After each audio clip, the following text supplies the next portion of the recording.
everyone, I Riya Bansal, student of MBA Finance at Chitkara University, and I would like to talk on the topic research methodology. Research methodology is a way of explaining how a researcher intends to carry out their research. It's a logical, systematic plan to resolve a research problem.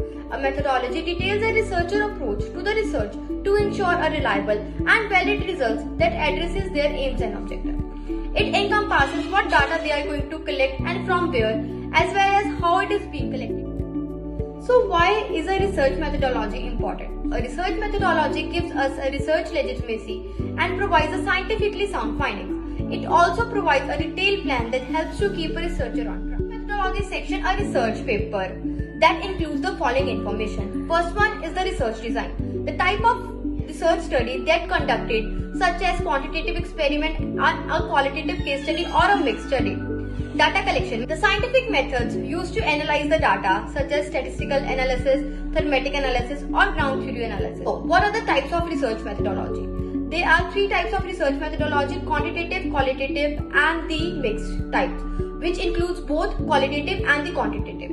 Quantitative data includes the collection of numerical data. It typically involves the collection of data through various methods like surveys, etc.